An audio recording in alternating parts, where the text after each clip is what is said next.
Hi, Joe McNally here with more thoughts from the dining room table.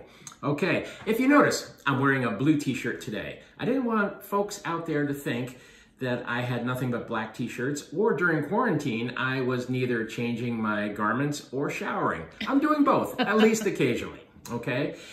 One person wrote in, said, Joe, you should really cut your hair. Well, that's not gonna happen because I can't go to the barber, and Annie's not gonna cut my hair because she likes it long. She thinks it's sexy. Anyway, first couple of these this past week, we talked about photo books. We talked about pictures on a wall. Today, I'm gonna talk about another thing that gets me through as a photographer, and that's music. I've worked in 70-ish countries, and let's just say I've been in some uncomfortable places, and at night you are in a dodgy place.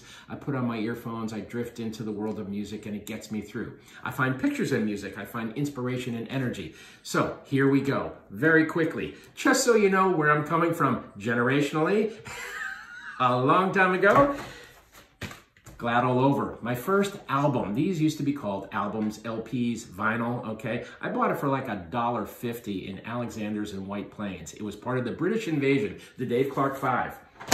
My roots are kind of in rock and roll a little bit, to be sure. I think one of those formative influences, Buffalo Springfield, that's where I first got acquainted with Stephen Stills and Neil Young. All right, everybody's been touched by the Beatles, pretty much, so just for everybody's information, the Beatles. Favorite album, Rubber Soul. Favorite song, Norwegian Wood. On to the Long Island Hardy Boys. My first concert ever, Forest Hills in Queens, okay? Simon and Garfunkel's Bookends. Singers, their voices, their gifts to us, right? And one of the most beautiful singers I ever heard in my life, Minnie Riperton, okay? Her voice was a gift from the heavens, you know? She could hit high notes like nobody's business. Little known story about this picture, this album cover picture, she was mauled by that lion, okay? She survived, but the lion attacked her. I would not have wanted to have been the photographer on this shoot. Other folks, my anthem, the Pointer Sisters, He's So Shy. Stevie Wonder, A Clarion Call, just beautifully intelligent lyrics, wondrous music combined together to lift us all up. Moving forward into more modern times, the realm of CDs. Okay, all right. In no particular order. Bruce Springsteen, The Rising, 9/11, don't need to say more. I grew up on Van Morrison, okay? And this was his band and street choir. It's like an anthem, a collection that is bedrock for me.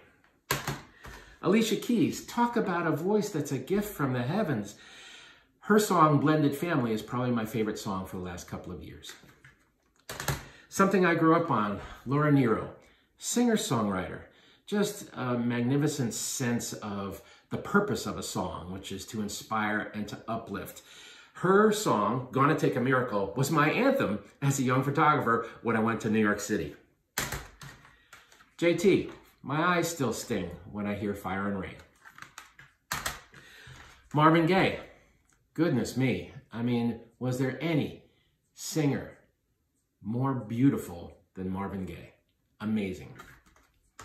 And a little bit old school, Tony Bennett. I've been blessed to work with Tony. He's a wonderfully classy man. This particular album of songs is called Perfectly Frank. It's his ode to Sinatra, and it's a magnificent body of work. The music that gets you through, okay? And hopefully you're at home, staying safe, and music is helping you as well. All right, signing off from the dining room table, Joe McNally.